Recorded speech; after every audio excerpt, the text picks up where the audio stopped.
एक लड़की गांव के एक अपाहिज लड़के की दुकान में घुस गई और बोली, हमसे विवाह कर लो। दोस्तों, हर व्यक्ति की जिंदगी में उतार चढ़ाव आते हैं। कभी कभी हमें खुशी देते हैं तो कभी कभी अविश्वास का सामना करना पड़ता है। कई बार किस्मत हमें ऐसे मोड़ पर ले आती है जहां हमें अपने कर्मों पर विचार करना है। समाज में अमीरी और गरीबी के बीच की खाई इतनी गहरी होती है, कई जगहें इसी वजह से बिखराव मिलते हैं। लेकिन कुछ लोग होते हैं जो अपनी मेहनत और लगन से इस खाई को पाट देते हैं। ये कहानी भी ऐसी ही एक लड़का और लड़की की है जिसका नाम है प्यार। अमीरी गरीबी की बेड़िया जेल में था, फिर भी उनकी कड़ी मेहनत और हिम्मत ने उन्हें फिर से तैयार किया। ये सिर्फ एक प्रेम कहानी नहीं है, बल्कि यह आत्मसम्मान और जीवन में अपने सपने का संघर्ष है पूरा करने की प्रेरणा देने वाली कहानी है। आइए जानते हैं कैसी एक लड़की ने विरोधाभास का सामना करके अपने सपने को साकार किया और अपनी मेहनत कैसे की।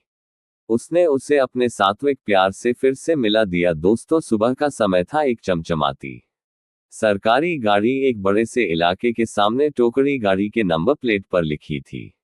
सरकारी गाड़ियां कुछ ही चलती फिरती दरवाजा खोलती और एक घटिया व्यक्तित्व वाली महिला गाड़ी से निकले। उनके कपड़े और आत्मविश्वास बता रहे थे कि वे कोई ऊंचे हैं अधिकारी। यह कोई और नहीं बल्कि पल्लवी मैडम थी, जो हाल ही में उपशीर्षक में थी। नामांकित व्यक्ति ने एक पल के लिए उस विशाल भवन को अपनी आंखों से देखा। पुरानी स्मृति चिन्हें हो, लेकिन उन पर कब्जा कर लिया गया और सीधे घर का मुख्य द्वार बना लिया गया की ओर सुंदर। उन्होंने दरवाजे की घंटी बजाई। कुछ देर बाद अंदर से एक बुजुर्ग व्यक्ति आया। उनका व्हाइट आइकॉन और फ्लोरिडा चाल देखने का अंदाजा लगाया जा सकता है कि वे कितनी उम्र के हैं। क्या उन्होंने पल्लवी को ध्यान से देखा और नरभक्षी आवाज में पूछा, बेटी तुम कौन हो और किससे चाहत हो? पल्लवी ने झूले मूंछ के साथ जवाब दिया, मुझे बोरा से। जो प्रकाश अग्रवाल अंकल के बेटे हैं, उनके घर पर। बुजुर्ग व्यक्ति कुछ है क्षण भर के लिए सोच में पड़ गए, फिर उन्होंने भारी आवाज में कहा, बेटी सौरभ और उनकी परिवार तो ये घर बहुत पहले ठीक हो गया था और अब वे जहां रहते हैं वे मेरे लिए है। जानकारी में यह नहीं है कि पल्लवी का चेहरा देखकर उनकी उम्मीदों के अंदर सादी उदासी छा गई, जैसे टूट गए। उन्होंने खुद को एक लंबी सांस ली और बिना कुछ कहे वापस अपने पास ले गए। गाड़ी की ओर चल दिए वे। गाड़ी में जगह, लेकिन उनके चेहरे पर गहरी मोही थी। ड्राइवर ने जैसे ही गाड़ी आगे बढ़ाई, पल्लवी की आंखों में डेज डेज की यादों में डूबी लागी। फाइनल वे किसे ढूंढ रही थी? बोरा उनके लिए महत्वपूर्ण क्यों थे और उनकी ना मुलाकात पर वे इतने निराश क्यों हो गए? दोस्तों, पूरा मामला कुछ इस तरह से था। उत्तर प्रदेश के एक प्रतिष्ठित कॉलेज में पढ़ने वाला सौरभ एक अमीर घराने से था। उसके पिता शहर के बड़े व्यवसायी थे जिनका नाम था प्रकाश अग्रवाल। धन दौलत की कोई कमी नहीं थी, इसलिए सौरभ का जीव शाही अंदाज में गुजरता था। कॉलेज में उसका रौब भी था, क्योंकि महंगी गाड़ियों से आना जाना, महंगे कपड़े पहनना और दोस्तों के साथ मौज मस्ती करना उसकी रोजमर्रा की आदत थी। एक दिन क्लास के दौरान जब प्रोफेसर ने एक कठिन सवाल पूछा तो क्लास की सबसे होशियार लड़की पल्लवी खड़ी हुई और आत्मविश्वास से उसका उत्तर दिया। उसकी आवाज में गजब का आत्मविश्वास था और चेहरे पर बुद्धिमत्ता झलक रही थी। सौरभ की नजर जैसे उस पर ठहर गई। उसने पल्लवी को पहले भी देखा था, लेकिन आज पहली बार उसे ऐसा महसूस हुआ जैसे कुछ खास है इस लड़की में। पल्लवी एक मध्यम वर्गीय परिवार से थी। उसके पिता अशोक मिश्रा सरकारी स्कूल में अध्यापक थे। उनकी ईमानदारी और सादगी की वजह से वे पूरे समाज में सम्मानित व्यक्ति थे। पल्लवी भी अपने परिवार की तरह सरल स्वभाव की थी और पढ़ाई में अव्वल थी। इसके बाद से सौरभ अक्सर पल्लवी को देखने लगा, कभी क्लास में तो कभी लाइब्रेरी में और कभी कैंटीन में। वह जानता था कि पल्लवी उसकी तरह अमीर घराने से नहीं थी, लेकिन फिर भी उसका मन उसकी तरफ खींचता चला गया। धीरे धीरे 6 महीने बीत गए, लेकिन सौरभ ने कभी हिम्मत नहीं की कि वह पल्लवी से बात करे। एक दिन दोपहर के समय कैंटीन में पल्लवी अकेली बैठकर अपनी किताबों में खोई हुई थी। यह मौका देखकर सौरभ ने हिम्मत जुटाए और धीरे धीरे उसके पास जाकर बोला, हाय पल्लवी, कैसी हो? पल्लवी ने नजर उठाकर सौरभ की तरफ देखा और हल्की मुस्कान के साथ कहा, ठीक हूं। सौरभ को लग रहा था कि बातचीत शुरू हो गई है, लेकिन पल्लवी दोबारा अपनी किताबों में व्यस्त हो गई। इससे सौरभ को थोड़ा अजीब लगा लेकिन उसने हार नहीं मानी। वह थोड़ी झिझक के साथ फिर बोला, तुम क्लास में हमेशा टॉप करती हो, तुम्हारी मेहनत काबिले तारीफ है। इस बार पल्लवी ने किताब बंद की और कहा, शुक्रिया, पढ़ाई ही तो मेरी पहचान है। सौरभ ने धीरे धीरे अपने दिल की बात कहनी चाहिए। पल्लवी, मैं कब से तुम्हें देख रहा हूं और सच कहूं तो मैं तुम्हारी सादगी और होशियारी का कायल हो गया हूं। सौरभ की यह बात सुनते ही पल्लवी का चेहरा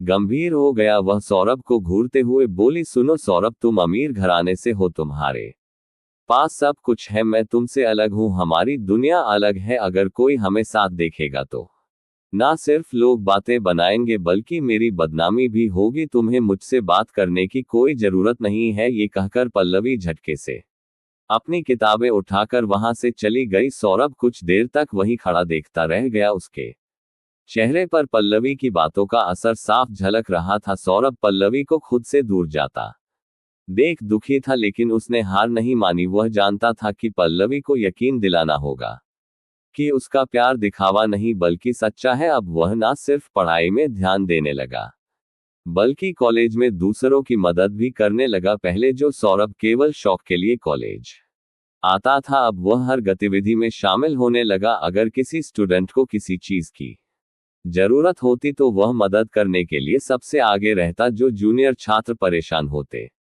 उनके लिए खड़ा रहता। धीरे धीरे उसकी यह सकारात्मक छवि पूरे कॉलेज में फैलने लगी। पल्लवी ने भी यह बदलाव महसूस किया। पहले उसे लगता था कि सौरभ सिर्फ अपनी अमीरी का दिखावा करता है, लेकिन अब उसे एहसास होने लगा कि सौरभ दिल से अच्छा इंसान है। धीरे धीरे दोनों के बीच बातचीत होने लगी। पहले जहां पल्लवी सौरभ से दूरी बनाकर रखती थी, अब वह खुद भी उससे बात करने लगी। वह भी महसूस करने लगी कि सौरभ सच में उससे प्यार करता है। एक दिन सौरभ ने हिम्मत करके फिर से पल्लवी से अपने प्यार का इजहार किया। पल्लवी, पहली बार जब मैंने तुम्हें देखा था तभी से तुम्हारे लिए मेरे मन में कुछ खास एहसास है। अब तो तुम्हें अच्छे से जानने के बाद मेरा यकीन और पक्का हो गया है कि मैं तुमसे सच्चा प्यार करता हूं। क्या तुम भी मुझसे प्यार करती हो? इस बार पल्लवी ने कोई इनकार नहीं किया। उसने हल्की मुस्कान के साथ कहा, सौरभ, पहले मुझे लगा था कि तुम सिर्फ एक अमीर जादे हो, लेकिन अब मुझे एहसास हो गया है कि तुम एक अच्छे इंसान भी हो। हाँ, मैं भी तुमसे प्यार करती हूँ। दोनों की आंखों में खुशी के आंसू थे। अब वे कॉलेज में ज्यादा से ज्यादा समय साथ बिताने लगे। उनकी दोस्ती अब सच्चे प्यार में बदल चुकी थी। कुछ ही महीनों में उनकी ग्रेजुएशन पूरी हो गई। अब करियर और भविष्य की योजनाओं की बारी थी। एक दिन सौरभ ने पल्लवी से कहा, अब हमें शादी कर लेनी चाहिए, मैं अपने घर वालों से बात करूंगा। पल्लवी ने थोड़ी गंभीरता से जवाब दिया, सौरभ, मैं जानती हूं कि तुम मुझसे बहुत प्यार करते हो, लेकिन तुम्हारे पिता करोड़पति हैं और मेरे पिता सिर्फ एक स्कूल टीचर। क्या तुम्हें लगता है कि वे इस रिश्ते को स्वीकार करेंगे? सौरभ ने आत्मविश्वास से कहा, पल्लवी, मैं अपने पिताजी से बात करूंगा और उन्हें समझाओ। चिंता मत करो, सब ठीक होगा। सौरभ अपने घर पहुंचा और अपने पिता प्रकाश अग्रवाल से कहा, पिताजी, मैं एक लड़की से बहुत प्यार करता हूं और मैं उससे शादी करना चाहता हूं। पिता ने हल्की मुस्कान के साथ पूछा, कौन है वह लड़की? सौरभ ने कहा, उसका नाम पल्लवी है। वह बहुत अच्छी लड़की है, पढ़ाई में होशियार है और सबसे बड़ी बात, वह मेरे दिल के सबसे करीब है। पिता कुछ पल चुप रहे, फिर बोले, ठीक है, हम उसके घर जाकर शादी की बात करेंगे। तुम मुझे उसका पता दे दो। सौरभ को यह सुनकर बहुत खुशी हुई। उसने फौरन पल्लवी को फोन मिलाया और बताया कि उसके पिताजी शादी के लिए तैयार हैं और जल्द ही वे उसके घर आएंगे। पल्लवी की खुशी और उसके पिता की चिंता। पल्लवी इस खबर से बहुत खुश थी। उसने तुरंत अपने पिता अशोक मिश्रा को ये बात बताई। अशोक जी ने अपनी बेटी को समझाया, बेटी, समाज में अमीर और गरीब के बीच बहुत बड़ा फर्क होता है। मुझे डर है कि यह रिश्ता निभ नहीं पाएगा, लेकिन अगर तुम्हारी खुशी इसी में है तो मुझे कोई आपत्ति नहीं। पल्लवी ने अपने पिता को गले लगा लिया और बोली, पिताजी, सौरभ बहुत अच्छा इंसान है, वह मुझे कभी दुखी नहीं करेगा। कुछ दिनों बाद सौरभ के पिता प्रकाश अग्रवाल अपनी चमचमाती लग्जरी गाड़ी में बैठे और सीधे पल्लवी के घर की ओर रवाना हो गए। पल्लवी का घर एक साधारण मोहल्ले में था, जहां छोटे छोटे मकान लाइंड अप थे। जैसे ही उन्होंने वहां कदम रखा, उनके चेहरे पर एक अजीब सी नापसंदगी झलक लगी। यही है वह घर, यही वह परिवार है। उन्होंने खुद से बुदबुदाया, लेकिन पल्लवी के पिता अशोक मिश्रा ने पूरे आदर और सम्मान के साथ उनका स्वागत किया। आइए साहब, घर के अंदर आइए। प्रकाश जी भीतर गए और इधर उधर घर का मुआयना करने लगे। उनकी आंखों में एक अजीब सा भाव था, जैसे ये जगह उनके स्तर से बहुत नीचे हो। पुराने फर्नीचर, छत पर जमी हल्की सीलन और दीवारों पर लगे मामूली से पोस्टर उन्हें यह एहसास दिला रहे थे कि यह घर उनके करोड़पति परिवार के लिए उपयुक्त नहीं है। पल्लवी के पिता ने प्रेम पूर्वक चाय नाश्ता परोसा और कहा, बेटा सौरभ बहुत ही अच्छा लड़का है। उसने हमें आपकी आने की सूचना पहले ही दे दी थी। हमें बहुत खुशी होगी अगर यह रिश्ता पक्का हो जाए। लेकिन प्रकाश जी की आंखों में वह स्नेह नहीं था जो पिता के मन में होने चाहिए थे। वह हल्की मुस्कान के साथ बोले, देखिए मिश्रा जी, आप बहुत अच्छे आदमी हैं। आपकी बेटी भी पढ़ाई में होशियार है, लेकिन सच कहूं तो ये रिश्ता संभव नहीं है। हम लोग बहुत बड़े व्यापारी हैं, करोड़ों की संपत्ति है हमारी। हमारा खानदान इतना अमीर है कि हमें अपनी प्रतिष्ठा बनाए रखनी पड़ती है, इसीलिए यह शादी नहीं हो सकती। अशोक जी ने अचंभे से पूछा, लेकिन साहब, रिश्ता तो दो इंसानों के बीच होता है, पैसों के बीच नहीं। प्रकाश जी ने एक हल्की हंसी के साथ कहा, ये दुनिया आपके उसूलों से नहीं चलती मिश्रा जी। आप जितने भी पैसे ले लेकिन इस रिश्ते को अभी खत्म कर दीजिए। मेरी मांग सिर्फ यही है कि आपकी बेटी सौरभ से दूरी बना ले। मैं इसे लेकर कोई बहस नहीं चाहता। ये सुनकर अशोक जी की आंखें गुस्से और अपमान से भर गई। उन्होंने धीमे स्वर में लेकिन आत्मसम्मान के साथ कहा, साहब, मेरी बेटी बिकाऊ नहीं है। हम गरीब हो सकते हैं, लेकिन हमारी इज्जत सबसे ऊपर है। आप अपनी अमीरी अपने पास रखिए और हमारा रिश्ता खत्म समझिए। अशोक जी की बेटी पल्लवी, जो अंदर बैठकर यह सारी बातें सुन रही थी, उसकी आंखों में आंसू आ गए। उसे विश्वास नहीं हो रहा था कि सौरभ के पिता इतने घमंडी और अमीर होने के अहंकार से भरे हुए हैं। प्रकाश जी ने हाथ जोड़ते हुए कहा, धन्य मिश्रा जी, मुझे खुशी है कि आपने मेरी बात मान ली। अब मैं चलता हूं। और यह कहकर वह अपनी गाड़ी में बैठकर वहां से चले गए, मानो ये सब उनके लिए महज एक सौदा था। पल्लवी ने ये सब सुनते ही खुद को अपने कमरे में बंद कर लिया और फूट फूट कर रोने लगी। उसे समझ नहीं आ रहा था कि यह सब कैसे हो सकता है। क्या सच में सौरभ भी अपने पिता जैसा होगा? क्या ये रिश्ता टूट जाएगा? थोड़ी देर बाद अशोक जी अपनी बेटी के पास गए और उसे समझाने लगे, बेटी, यह अमीर लोग हैं, इनके लिए पैसा ही सब कुछ है। अगर एक पिता को अपनी रुतबे की इतनी चिंता है तो उसके बेटे को सोच भी अलग नहीं होगी। पल्लवी ने टूरिस्ट को धीरे धीरे कहा, लेकिन पापा बोरा ऐसा नहीं है। वह सिद्धार्थ से सच्चा प्यार करता है। अशोक जी ने लांग सेम लिया, कहा, बेटी, यही बात है। एक दिन हथियार बंद समझ में आ जाएगा। लेकिन मैं नहीं चाहता कि तुम एक ऐसे अवसर के लिए खुद को दो को आराम दो जिससे कोई भविष्य नहीं। पल्लवी बहुत देर तक सोचती रही। उसे एहसास होने लगा था कि शायद उसका सही कह रहे हैं। थोड़ी देर बाद उन्होंने खुद को कब्जे में ले लिया और अपने मोबाइल पर बोरा का नंबर, फ्रेंचाइजी में बोरा की आवाज का मूल्यांकन किया गया था। लेकिन खुद को सपोर्ट करते हुए बोली, बोरा ने कहा, भूल जाओ मेरा रिश्ता। घबराते हुए पूछा, क्या हुआ पल्लवी? अचानक से ये सब क्यों? पल्लवी ने स्वर में कहा, कुछ सवालों के जवाब हमें वक्ता से मिलते हैं। जो सच है हमने खुद उसे नहीं देखा, वक्त हमें बताता है। अब प्लीज मिर्जा कॉन्टैक्ट्स कभी मत करना। फोन काटने वाला के बाद में बोरा के दिमाग से कई बार पूछा गया तो उसे समझ नहीं आया कि आखिरकार पल्लवी ने ऐसा क्यों कहा।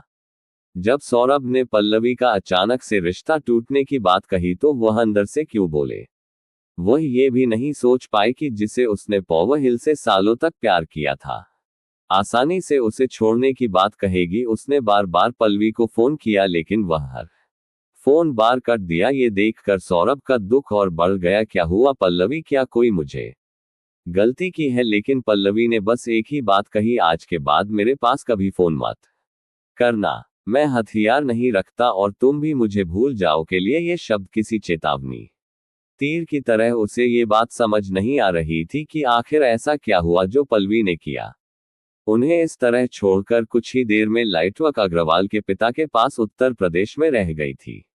बोरा के मन में सारा सवाल था कि वह खुद अपने पिता से पिताजी से पूछती हुई संभल गई। जब आप पल्लवी के घर गए थे तब प्रकाश जी ने सहजता से कहा था कि मैं वहां गया था। पिता से बात की और साफ कहा कि यह शादी नहीं हो सकती। इससे बोरियत का दिल टूट गया। देखने में लगा उसने दिलचस्प नाटककार से पूछा, लेकिन क्यों आपको पल्लवी पसंद नहीं है?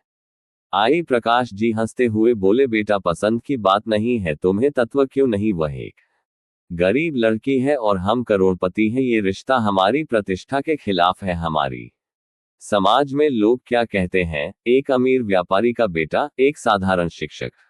बेटी की शादी से हो रही है। ये गमगीन बोरा का टूटा हुआ चेहरा लाल हो गया है। वो दृढ़ स्वर में कहा गया, अनोखा प्यार अमीरी गरीबी में नहीं देखा। मैंने पल्लवी से प्यार किया करता हूं और मेरी एक ही शादी होगी। प्रकाश जी का चेहरा सख्त हो गया। सौरभ की ओर देखते हुए कोल्ड स्वर में कहा गया, अगर तुमने इस लड़की से शादी की तो मैं इस दुनिया से चला गया। संगीत, क्या तुम अपने पिता की मृत्यु का कारण बनना चाहते हो? ये शब्द सौरभ के लिए किसी वज्रपात से कम नहीं थे। एक तरफ उनकी महिमा साल पुराना प्यार था तो दूसरी तरफ उनके बचपन के प्यार को उनके पिता असमंजस में पड़ गए। अपने प्यार के लिए अपने पिता को छोड़ दे या फिर अपने पिता की बात को समझते हुए अपने प्यार को कई घंटे तक विचार के बाद बोरा दे दे।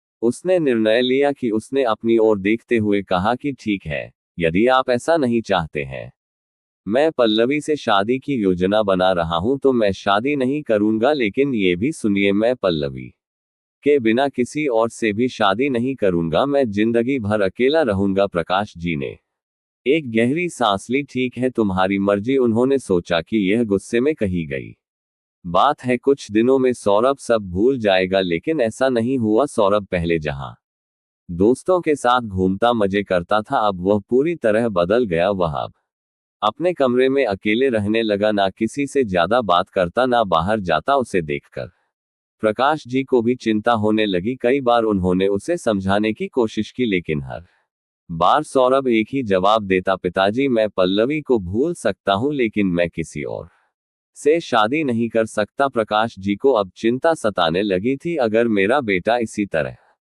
गुमसुम रहे तो ये ठीक नहीं। क्या मुझे अपने फैसले पर दोबारा सोचना चाहिए? लेकिन उनका पैसे और प्रतिष्ठा का घमंड हर बार उनके मन को रोक लेता। नहीं, ऐसा नहीं हो सकता। सौरभ कुछ दिनों में इसे भूल जाएगा। लेकिन समय बीतता गया और सौरभ का अकेलापन बढ़ता गया। कहते हैं समय किसी के लिए नहीं रुकता। सौरभ की जिंदगी भी धीरे धीरे आगे बढ़ रही थी, लेकिन उसके मन में एक खालीपन था जो कभी भर नहीं पाया। 15 साल बीत चुके थे, लेकिन पल्लवी की यादें अब भी उसके दिल में जिंदा थी। इन 15 सालों में सौरभ ने कभी शादी नहीं की, क्योंकि उसने बचपन में अपने पिता से वादा किया था कि अगर वह पल्लवी से शादी नहीं कर सका तो वह किसी और से भी विवाह नहीं करेगा। हालांकि सौरभ के माता पिता ने उसे कई बार समझाने की कोशिश की, वे उसे शादी के लिए मजबूर करते, अलग अलग लड़कियों से मिलवाने की कोशिश करते, लेकिन सौरभ हमेशा इन सबसे दूर ही रहता। एक दिन सौरभ अपने परिवार के साथ एक समारोह से लौट रहा था। गाड़ी में बैठे उसके पिता प्रकाश अग्रवाल अभी भी उसे पल्लवी को भूलने के लिए मजबूर कर रहे थे। तूने अच्छा नहीं किया सौरभ, प्रकाश जी ने गुस्से में कहा। हमने तुझे इतना कुछ दिया और तूने हमारे परिवार की इज्जत मिट्टी में मिला दी। सौरभ ने शांत भाव से जवाब दिया, पिताजी मैंने आपकी हर बात मानी, लेकिन दिल के हाथों मजबूर हूं। मैं किसी और से शादी नहीं कर सकता। उसकी मां ने भी उसे समझाने की कोशिश की, बेटा अब बहुत समय हो गया, बीते दिनों को भूल जाओ, अपने भविष्य के बारे में सोचो। लेकिन सौरभ ने उनकी बातों को नजरअंदाज कर दिया। वह खिड़की से बाहर देख रहा था, लेकिन उसके दिमाग में बस पल्लवी की यादें घूम रही थी। तभी अचानक प्रकाश जी को गुस्सा आ गया और उन्होंने गाड़ी की रफ्तार बढ़ा दी। अगर तुझे बात माननी ही नहीं है तो तूने मेरे साथ रिश्ता क्यों रखा? उन्होंने झल्ला हुए कहा। सौरभ कुछ कहता उससे पहले ही तेज रफ्तार में गाड़ी चलाते समय प्रकाश जी का ध्यान भटक गया और अचानक एक ट्रक सामने आ गया। गाड़ी हवा में उछली और बुरी तरह पलट गई। सौरभ की आंख खुली, लेकिन सब कुछ बदल चुका था। होश में आते ही सौरभ ने महसूस किया कि वह अस्पताल में है। उसका पूरा शरीर दर्द से कराह रहा था, लेकिन सबसे ज्यादा तकलीफ तब हुई जब उसने अपने माता पिता की हालत देखी। उसकी मां अब इस दुनिया में नहीं थी और उसके पिता अपनी आखिरी सांसें ले रहे थे। सौरभ जल्दी से अपने पिता के पास पहुंचा। उनके शरीर पर गंभीर चोटें थी। डॉक्टरों ने साफ कह दिया कि अब ज्यादा वक्त नहीं बचा। सौरभ की आंखों से आंसू बह निकले। पिताजी, मैं आपको कुछ नहीं होने दूंगा। लेकिन प्रकाश जी ने कमजोर आवाज में उसका हाथ पकड़ लिया। बेटा, मेरा अंत समय आ गया है।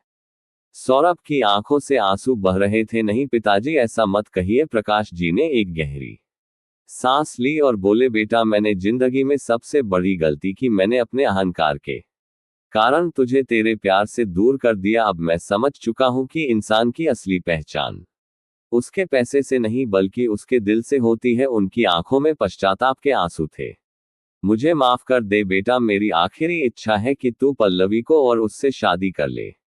शायद इससे मेरे पाप कुछ कम हो जाए। ये सुनकर सौरभ अंदर से टूट गया। वह पहली बार अपने पिता को इतना कमजोर और पश्चाताप से भरा हुआ देख रहा था। लेकिन अब बहुत देर हो चुकी थी। प्रकाश जी की सांसें थम गई। डॉक्टर ने आकर कहा, मुझे दुख है पर वे अब इस दुनिया में नहीं रहे। सौरभ के लिए ये सबसे बड़ा झटका था। वह अब अनाथ हो चुका था। अब क्या करेगा सौरभ? अब उसके पास दो रास्ते थे। एक, या तो वह अपने माता पिता की मौत के गम में खो जाए और पूरी तरह से टूट जाए। दो, या फिर अपने पिता की आखिरी इच्छा पूरी करने के लिए पल्लवी को ढूंढे और उससे शादी करे। सौरभ की दुनिया पूरी तरह बदल चुकी थी। माता पिता की मौत का दर्द, शारीरिक विकलांगता और पल्लवी को खोने का अफसोस, इन सब ने उसे पूरी तरह से तोड़कर रख दिया था। अब वह पहले जैसा सौरभ नहीं था जो आत्मविश्वास से भरा रहता था। वह अपने कमरे में अकेले पड़ा रहता, किसी से ज्यादा बात नहीं करता। समय धीरे धीरे बीतता गया। डॉक्टरों ने सौरभ का इलाज तो कर दिया,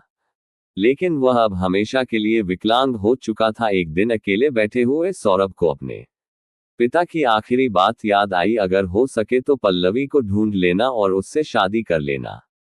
उसका दिल जोर जोर से धड़कने लगा। क्या पता वह भी मेरा इंतजार कर रहा हो। ये सोचते ही उसने अपना पुराना फोन उठाया और पल्लवी का नंबर मिलाया। लेकिन the number you are tried reach is no longer in service. Phone बंद हो चुका था। पल्लवी कहाँ थी? सौरभ को गहरा झटका लगा। उसे अपनी पुरानी दोस्त स्वाति का ध्यान आया, जो पल्लवी को अच्छी तरह जानती थी। उसने फौरन स्वाति को फोन मिलाया। हेलो स्वाति, मैं सौरभ बोल रहा हूं। तुम्हें पल्लवी के बारे में कुछ पता चला? स्वाति ने थोड़ी देर तक चुप्पी साधी, फिर बोली, सौरभ, पल्लवी अब वह लड़की नहीं रही जो कॉलेज में तुम्हारे साथ पढ़ती थी। वह अब एक कलेक्टर बन चुकी है। ये सुनते ही सौरभ हक्का बक्का रह गया। क्या पल्लवी अब कलेक्टर बन चुकी है? हाँ, स्वाति ने कहा। वह अपनी ट्रेनिंग पूरी कर रही है और जल्द ही उसकी पोस्टिंग होगी। सौरभ का फैसला वह उससे नहीं मिलेगा। ये खबर सौरभ के लिए खुशी और दोनों लेकर आई। खुशी इसलिए कि जिस लड़की को वह प्यार करता था उसने अपनी जिंदगी में इतना बड़ा मुकाम हासिल कर लिया था। लेकिन दर्द इसलिए कि अब वह उससे बहुत दूर जा चुकी थी। अब अगर मैं उससे शादी की बात करूंगा तो वह कभी नहीं मानेगी। वह एक कलेक्टर है और मैं एक विकलांग व्यक्ति जो अपना खुद का जीवन संभाल नहीं सकता। ये सोचते ही सौरभ ने स्वाति का फोन काट दिया। अब उसने फैसला किया कि वह पल्लवी को कभी नहीं ढूंढेगा। इसके बाद सौरभ पूरी तरह से खुद को दुनिया से काट चुका था। वह अपनी पूरी संपत्ति बेचकर कहीं दूर चला गया और एक गरीब बस्ती में रहने लगा। वह दिन भर छोटी मोटी मजदूरी करता और रात में शराब पीकर सो जाता। अब उसे जिंदगी से कोई उम्मीद नहीं थी। दूसरी तरफ पल्लवी ने कलेक्टर बनने के बाद अपनी पहली पोस्टिंग संभाल ली थी, लेकिन वह अपने काम में पूरी तरह से डूब नहीं पाई, क्योंकि उसके दिल में एक सवाल हमेशा घूमता रहता, क्या सौरभ ठीक है? उसने अपने पुराने घर जाने का फैसला किया, जहां सौरभ अपने माता पिता के साथ रहता था। अगर वह मुझसे प्यार करता था तो उसने कभी मुझसे संपर्क क्यों नहीं किया? पल्लवी अपनी सरकारी गाड़ी से सौरभ के घर पहुंची। दरवाजे पर एक अजनबी व्यक्ति खड़ा था। क्या आप बता सकते हैं कि सौरभ और उनका परिवार यहाँ रहते हैं? उस व्यक्ति ने कहा। वो लोग तो बहुत पहले ये घर बेचकर चले गए थे। अब कहाँ है मुझे नहीं पता। ये सुनकर पल्लवी का दिल बैठ गया। सौरभ कहाँ गया? क्या वह अब भी मुझसे नाराज है? अब पल्लवी ने ठान लिया कि वह सौरभ को हर हाल में ढूंढेगी। लगभग एक महीने तक उसने जगह जगह सौरभ का पता लगाने की कोशिश की। आखिरकार उसे एक दिन खबर मिली, सौरभ अब एक गरीब बस्ती में रहता है और छोटी मोटी मजदूरी करके अपना जीवन बिता रहा है। अब पल्लवी उस बस्ती में अपनी गाड़ी लेकर पहुंची वह सौरभ के घर के दरवाजे पर खड़ी थी। उसने धीरे से दरवाजा खटखटाया। दरवाजा खुला। सौरभ अंदर बैठा हुआ था, कमजोर, थका हारा, बिखरा हुआ। सौरभ अपनी छोटी सी झोपड़ी में बैठा था। चारों ओर बिखरी चीजें, मैले कपड़े और बेपरवाह जिंदगी। यह उसकी नई पहचान बन चुकी थी। वह अब वही अमीर और जिंदा दिल सौरभ नहीं रहा जो कभी अपने दोस्तों के साथ मस्ती करता था। उसकी आंखों में कोई सपना नहीं था, कोई उम्मीद नहीं थी। तभी दरवाजे पर एक दस्तक हुई। सौरभ ने धीरे से दरवाजा खोला और सामने पल्लवी को खड़ा पाया। एकदम से उसकी आंखें नीचे झुक गई। वह आंखें चुराने लगा जैसे उसे खुद से ही शर्म आ रही हो। पल्लवी अंदर आई और चारों ओर देखा। ये क्या हाल बना लिया है तुमने सौरभ? उसने व्याकुलता से कहा। पहले कैसे थे और अब खुद को आईने में देखो, ये तुम्हारी जिंदगी है। लेकिन सौरभ ने कोई जवाब नहीं दिया। वह मुंह फेर कर बोला, कौन सौरभ? मैं किसी सौरभ को नहीं जानता। आपको शायद गलतफहमी हुई है। यहाँ कोई सौरभ नाम का व्यक्ति नहीं रहता। आप यहाँ से चली जाए। पल्लवी को ये सुनकर गहरा झटका लगा। सौरभ, मैंने तुमसे ऐसा क्या कर दिया कि तुम मुझे पहचानने से इनकार कर रहे हो? क्या अभी तुम मुझसे नाराज हो? लेकिन सौरभ अपनी बात पर अड़ा रहा। मैं आपको नहीं जानता। आप यहाँ से चली जाए, आपके लिए यही अच्छा होगा। अब पल्लवी ने एक आखिरी तरीका अपनाया। उसने सौरभ का हाथ उठाया और अपने सिर पर रख दिया। अगर तुम सौरभ नहीं हो तो मेरे सिर पर हाथ रखकर कसम खा लो कि तुम सौरभ नहीं हो। अब सौरभ पूरी तरह से टूट गया। उसकी आंखों से आंसू बह निकले। ये देख पल्लवी ने धीरे से उसके आंसू पोंछे और कहा, सौरभ, आखिर तुम्हारे साथ ऐसा क्या हुआ? तुम इस हाल में क्यों हो? अब सौरभ ने अपनी पूरी कहानी पल्लवी को बता दी। पल्लवी, अब मैं तुम्हारे लायक नहीं बचा। मेरे पैर में ऐसी तकलीफ आ गई है कि मैं जीवन भर किसी के सहारे से चलूंगा। यहाँ पर भी मैं छोटी मोटी मजदूरी करके जैसे तैसे अपना गुजारा कर रहा हूँ। तुम एक कलेक्टर हो, तुम्हारे पास एक शानदार जीवन है। मैं तुम्हारे साथ रहकर तुम्हारी जिंदगी बर्बाद नहीं कर सकता। तुम चली जाओ। लेकिन पल्लवी ने सौरभ की आंखों गहराई से देखा और मुस्कुराए। सौरभ, आज मैं जो कुछ भी हूं वह तुम्हारी वजह से हूं। अगर तुम्हारे पिता ने हमें गरीब होने का एहसास नहीं दिलाया होता तो शायद मैं आज कलेक्टर नहीं बन पाती। उस दिन के बाद मेरे अंदर एक अलग आग जल उठी थी। मैंने ठान लिया था कि मुझे कुछ बड़ा बनना है ताकि मैं खुद तुम्हारे घर जाकर शादी की बात कर सकूं और तुम्हारे पिता मुझे अस्वीकार ना कर पाए। ये सुनकर सौरभ हैरान रह गया। तो तुमने ये सब मेरे लिए किया? पल्लवी ने सिर हिलाया। हाँ सौरभ, क्योंकि मैं तुमसे सच्चा प्यार करती थी और आज भी करती हूँ। सौरभ की आंखों में आंसू थे। पल्लवी ने जब उससे गले लगकर कहा कि वह उसी से शादी करेगी तो उसके अंदर बरसों से जमी हुई उदासी और दर्द जैसे बहने लगे। पल्लवी, मैं तुम्हारे लायक नहीं हूं। लेकिन पल्लवी ने उसकी आंखों में आत्मविश्वास से देखा और मुस्कुराते हुए कहा, सौरभ, प्यार लायक या नालायक नहीं होता, ये सिर्फ सच्चा होता है और मेरा प्यार तुम्हारे लिए सच्चा है। पल्लवी ने सौरभ का हाथ पकड़ा और उसे अपनी गाड़ी में बैठाया। अब हम पहले की तरह नहीं बल्कि एक नई जिंदगी की शुरुआत करेंगे। वह उसे लेकर एक बड़े सैलून में पहुंची। पहले तुम्हें ठीक से तैयार करवाते हैं। सौरभ, जो बरसों से अपनी देखभाल नहीं कर रहा था, अब शीशे के सामने बैठा था। उसकी लंबी बड़ी दाढ़ी साफ की गई। उसके बालों को संवार कर एक नया लुक दिया गया। चेहरे पर खोया हुआ आत्मविश्वास फिर से लाने की कोशिश की गई। जब सैलून में उसकी नई शक्ल आईने में दिखी तो वह खुद को पहचान नहीं सका। पल्लवी ने हंसते हुए कहा, देखा, अब तुम कितने अच्छे लग रहे हो। यह वही सौरभ है जिससे मैंने प्यार किया था। इसके बाद पल्लवी सौरभ को अपने पिता से मिलवाने के लिए ले गई। पल्लवी के पिता अशोक मिश्रा ने जैसे ही सौरभ को देखा उनकी आंखों में स्नेह उमड़ आया। बेटा, कितने दिनों बाद मिले हो, क्या तुम अब भी पल्लवी से प्यार करते हो? सौरभ ने नम आंखों से सिर हिलाया। हाँ अंकल, मैं आज भी पल्लवी से उतना ही प्यार करता हूँ जितना पहले करता था। अशोक जी मुस्कुराए। तो फिर देर किस बात की? हमें इस रिश्ते को अब रोकना नहीं चाहिए।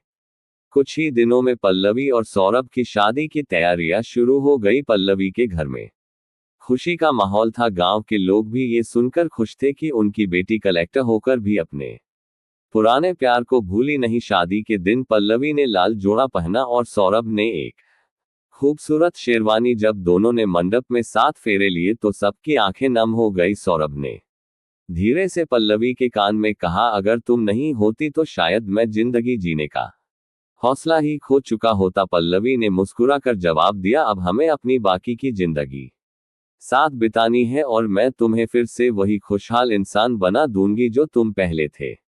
शादी के बाद पल्लवी ने सौरभ को पूरी तरह से संभाल लिया। उसने उसके लिए एक छोटा सा व्यवसाय शुरू करवाया। सौरभ ने भी खुद को संभालना शुरू कर दिया। अब उसकी जिंदगी में खुशी वापस आ गई थी। सबसे बड़ी बात, सौरभ ने शराब छोड़ दी और अब अपने नए जीवन में आगे बढ़ चुका था। अंत में ये कहानी यह बताती है कि सच्चा प्यार समय और हालात से बड़ा होता है। अगर इंसान में सच्चा हौसला हो तो कोई भी मुश्किल उसे रोक नहीं सकती। पल्लवी ने अपनी मेहनत से खुद को कलेक्टर बनाया और फिर अपने प्यार को भी वापस पाया। सौरभ ने भी जिंदगी के संघर्षों को हराकर एक नई शुरुआत की। अब दोनों हंसी खुशी अपनी जिंदगी बिता रहे थे। सच्चे प्यार की जीत हमेशा होती है। इसका कहानी से सीखने वाली बात यह है, कई बार हमें दूसरों के द्वारा किया गया अपमान या निंदा बहुत बुरी लगती है। जब कोई हमें ताने मारता है, हमारा मजाक उड़ाता है या हमारी कमियों की ओर इशारा करता है तो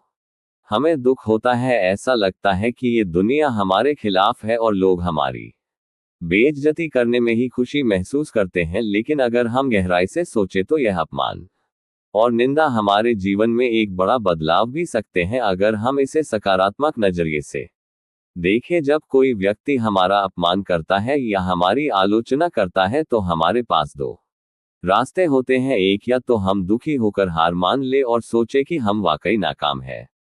दो, या फिर हम इसे एक चुनौती के रूप में स्वीकार करें और खुद को इतना काबिल बना ले कि वही लोग एक दिन हमारी तारीफ करें। जो लोग अपने अपमान से सबक लेते हैं वे जीवन में आगे बढ़ जाते हैं, लेकिन जो लोग इसे केवल बुरा मानकर बैठ जाते हैं वे कभी सफल नहीं हो पाते। इतिहास में ऐसे कई उदाहरण हैं जब लोगों ने अपने अपमान को अपनी सफलता की सीढ़ी बना लिया। डॉक्टर एपीजे अब्दुल कलाम जब छोटे थे तो लोग उन्हें गरीब समझकर मजाक उड़ाते थे, लेकिन उन्होंने इसे अपनी कमजोरी नहीं बनने दिया बल्कि इसे अपनी ताकत बना लिया। आज लोग उन्हें मिसाइल मैन के नाम से जानते हैं। एल्बर्ट आइंस्टीन बचपन में पढ़ाई में कमजोर माने जाते थे, लेकिन उन्होंने खुद को साबित किया और महान वैज्ञानिक बने। धोनी को क्रिकेट में पहले ज्यादा मौके नहीं मिलते थे, लेकिन उन्होंने कभी हार नहीं मानी और एक दिन भारत के सबसे सफल कप्तान बने। अगर कोई कहता है कि तुम ये काम नहीं कर सकते तो इसे बुरा मानने के बजाय खुद को इतना काबिल बना दो कि वही लोग एक दिन कहें तुमसे बेहतर कोई नहीं कर सकता। अगर लोग कहते हैं कि तुम कमजोर हो तो अपनी मेहनत से खुद को मजबूत बना लो। अगर कोई कहता है कि तुम कभी सफल नहीं हो सकते तो अपने काम से उन्हें गलत साबित कर दो। अगर लोग हंसी उड़ाते हैं तो खुद पर भरोसा रखो और दिखाओ कि तुम क्या कर सकते हो। अपमान और निंदा एक कड़वी दवा की तरह होते हैं। पहले ये कड़वे लगते हैं, लेकिन अगर हम इसे सहन कर ले और इससे सीख ले तो ये हमारी सफलता की सबसे बड़ी वजह बन जाते हैं। इसलिए अगर कोई आपकी आलोचना करता है तो निराश ना हो बल्कि इसे अपनी ताकत बनाए। मेहनत करिए और खुद को इतना काबिल बनाए कि दुनिया आपको सलाम करे। तो दोस्तों, इस कहानी के विषय में आपके क्या विचार हैं कमेंट बॉक्स में जरूर बताना। तो चलिए मिलते हैं आपसे अगली वीडियो में। आप सभी दर्शकों का बहुत बहुत धन्यवाद। जय श्री राम।